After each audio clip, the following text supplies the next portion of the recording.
और फिर हम आपके एमपी बने, क्योंकि अभी मुलायम सिंह यादव जी को मुख्यमंत्री बने 4-5 महीना हुआ था, तो हमारे भी विकास कार्य जनता को समझ में नहीं आया। और जो अटल बिहारी वाजपेयी ने जो विकास की योजनाएं शुरू किया था, वो भी केवल कागज पे थी, मौके पे उतर के नहीं आई, जिससे उनका पराभव हो गया।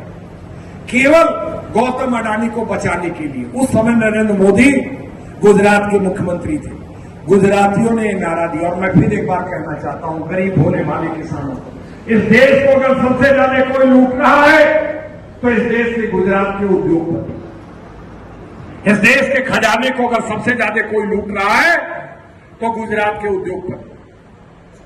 अगर 6 दिसंबर 2004 को लोकसभा भंग नहीं हुई होती तो ये गौतम अडानी जेल के सलाखों के पीछे होगा, ये जेल के सलाखों के पीछे होगा।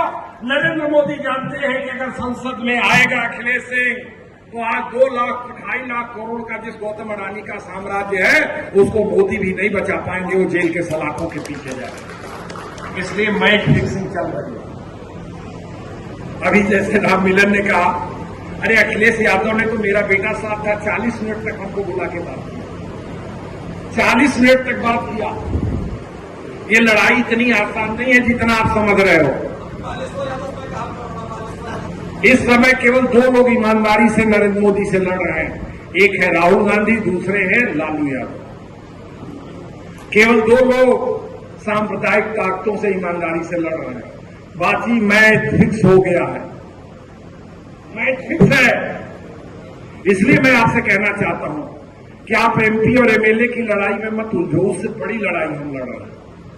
ये पूरे देश के किसानों के भविष्य को तय करेगा। ये लड़ाई देश के किसानों के भविष्य को तय करेगा कि इस देश के अंदर उद्योगपतियों की बात मानी जाएगी या किसानों की बात मानी जाएगी। 15 लाख करोड़ रुपया देश के किसानों का भारतीय जनता पार्टी की सरकार ने माफ किया है। बताओ, किसानों का 1 रुपया कर्जा माफ हुआ? पूर्वांचल किसान यूनियन मांग करती है कि किसानों का 5 लाख करोड़ रुपए का कर्जा माफ किया जाए। बोलो, सही कह रहे हैं, गलत कह रहे हैं? साथियों, सबसे बड़ी चीज ये है कि आपको पता ही नहीं है कि देश के अंदर क्या हो रहा है। बोलिए, सही है गलत है? अभी जो छत्तीसगढ़ और मध्य प्रदेश में चुनाव हुए हैं, वहां जो भारतीय जनता पार्टी 2 राज्यों में चुनाव जीती है, मध्य प्रदेश और छत्तीसगढ़। क्यों जीती है? क्योंकि उन्होंने वहां वादा किया है कि हम धान का न्यूनतम समर्थन मूल्य 3100 रुपए क्विंटल देंगे। छत्तीसगढ़ में मोदी जी ने वादा किया वहां के किसानों से, और 1 एकड़ में 21 कुंटल धान खरीदेंगे। गौर करिएगा मेरी बात, वहां 21 कुंटल 22 कुंटल औसत धान पैदा होता है, 1 एकड़ में 21 कुंटल। छत्तीसगढ़ में 3100 रुपए क्विंटल, और वहां के जो खेतिहर मजदूर हैं उनको 10,000 रुपए सालाना देंगे। मध्य प्रदेश में उन्होंने वादा किया है कि हम 3100 रुपए क्विंटल धान का दाम देंगे और 2700 रुपए क्विंटल गेहूं का दाम देंगे।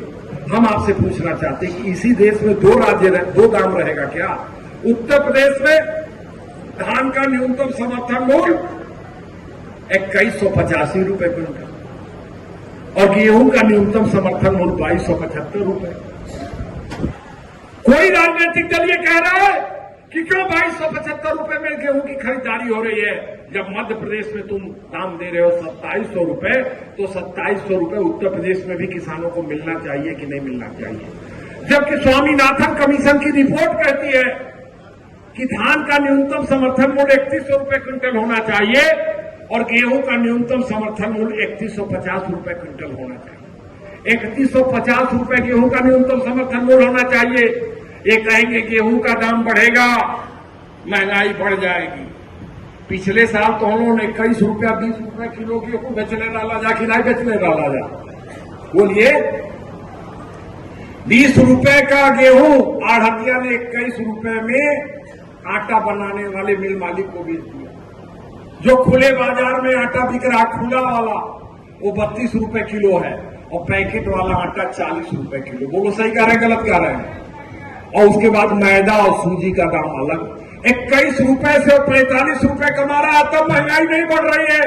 और किसान को अगर 3150 रुपए क्विंटल गेहूं का दाम बढ़ेगा तो महंगाई बढ़ जाएगी। ये कौन सा तर्क है? दूसरी बात, बड़े अदब के साथ कहना चाहता हूं, खेतीहर मजदूर इन्होंने चिन्हित कर लिया छत्तीसगढ़ और मध्य प्रदेश में। उत्तर प्रदेश में तुमने खेतीहर मजदूर क्यों नहीं चिन्हित किया? उनके लिए 10,000 रुपए सालाना क्यों नहीं मिलना चाहिए? बोलिए सही गलत है? और हम ये कहते हैं कि मनरेगा को अगर खेती से जोड़ दिया जाए, मनरेगा का मजदूर किसान का खेत काटे, मनरेगा का मजदूर अगर धान की रोपनी करे, मनरेगा का मजदूर अगर मेड़बंदी करे, तो बताओ मनरेगा के मजदूर को भी सही मजदूरी मिलने का काम होगी और देश के किसानों की आय में बढ़ोतरी होगी कि नहीं होगी? पंजाब के मुख्यमंत्री उस समय के प्रकाश सिंह बादल जी थे, जिन्होंने मनरेगा को खेती से जोड़ देने का काम किया था। आज हम ये कहना चाहते हैं कि अगर आप अपना भविष्य सुधारना चाहते हो तो आपको पूर्वांचल किसान यूनियन को मजबूत करना पड़ेगा। जाति और धर्म की राजनीति ने सबसे ज्यादा अगर किसी का नुकसान किया है तो बताओ किसान और गरीब का किया है कि नहीं किया है? आज जाति और धर्म के नाम पर डमरू बजा करके वोट लिया जा रहा। बोलो सही कह रहे हैं गलत कह रहे हैं? लेकिन उसी जाति के लोगों के ऊपर, उसी धर्म के लोगों के ऊपर जब अन्याय होता है तो ये राजनीतिक पार्टियां कहीं दिखाई देती हैं? बोलो, अगर कहीं दिखाई दे तो बताओ। कहीं दिखाई देती है? नहीं दिखाई देती, लोग वोट लेती है। जिस दिन किसान जग जाएगा, किसानों के मसीहा थे चौधरी चरण सिंह जी, बोलो सही थे कि नहीं थे? और दूसरे किसानों के मसीहा थे MS स्वामीनाथन, जिन्होंने स्वामीनाथन की रिपोर्ट को संसद में दिया और संसद ने सर्वसम्मत से स्वीकार किया। आप इनको भारत रत्न दे रहे हो, लेकिन इनके बताए हुए रास्ते पे चलने के लिए तैयार नहीं। भारत रत्न दे रहे हो वोट लेने के लिए, और जो उन्होंने रास्ता बताया उस पर चलने के लिए नहीं तैयार। ये राजनीति जब तक रहेगी तब तक आप अपने पैरों पे नहीं खड़े हो जाओगे। और देख लो जी कौन है। जब हम आपके MP थे और अटल बिहारी वाजपेयी जी देश के प्रधानमंत्री थे, तो एक शेयर घोटाला हुआ था जो 2,000 करोड़ 20,000 करोड़ रुपए का घोटाला था। उसके लिए एक संयुक्त संसदीय समिति बनी थी जिसके चेयरमैन थे लेफ्टिनेंट जनरल श्री प्रकाश त्रिपाठी, जो देवरिया से MP थे, और मैं उस कमेटी का मेंबर था। मेरे दबाव पे जो रिपोर्ट बनी, सही रिपोर्ट, उसमें अदानी एक्सपोर्ट लिमिटेड नंबर 1 की दोषी कंपनी है। नेशनल स्टॉक एक्सचेंज में 10 नवंबर 1999 को शेयर का मूल्य 621 रुपए था, जो बढ़कर 52 सप्ताहों के सर्वोच्च मूल्य पर पहुंचकर 10 दिसंबर 1999 को 1271 रुपए हो गया। 21 महीना में 621 से 1271, दुगुना से के लगभग।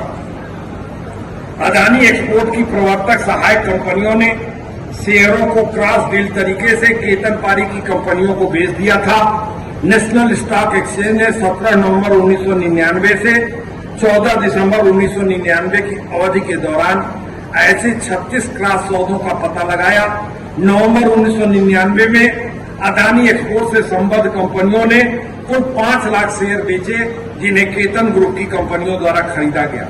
इस प्रकार के सौदों का पता बाद में भी लगाया गया। केतन पारी की कंपनियों द्वारा क्रय विक्रय के संबंध में अपनाई गई पद्धति से यह पता चलता है कि कृत्रिम रूप से शेयरों का क्रय विक्रय किया गया है। उसने रिपोर्ट दिया है कि सेबी के अनुसार निम्नलिखित तथ्यों के आधार पर अदानी समूह और केतन पारू की कंपनियों के बीच घनिष्ठ संबंध प्रतीत होता है। इन कंपनियों के बीच करोड़ों रुपए की धनराशि का आदान प्रदान हुआ, जिसके लिए कोई ब्याज नहीं लिया गया। जांच से पता चला कि अदानी समूह ने केतन पारी की लगभग 340 करोड़ रुपए दिए और उसे लगभग 208 करोड़ रुपए प्राप्त किए। देहले बाणा 340 करोड़, अल्लेहले बाणा 208 करोड़। समझ गए आप ना? अदानी एक्सपोर्ट के प्रवर्तकों ने केपी समूह की ब्रोकी कंपनी के माध्यम से शेयर बेचे और सारे शेयर केपी समूह की अन्य कंपनियों द्वारा निवेशकों के रूप में खरीदे गए। केतन पारीक अदानी समूह अदानी पोर्ट्स लिमिटेड की समूह कंपनियों के प्रमुख शेयर धारक थे, जिनकी शेयर धारता 19/12/2000 की स्थिति के अनुसार 32 लाख शेयर थी। ये जो रिपोर्ट है ये 2002 में संसद में सर्वसम्मत से प्रस्तुत हुआ, मतलब इसका किसी ने विरोध नहीं किया। और ये जो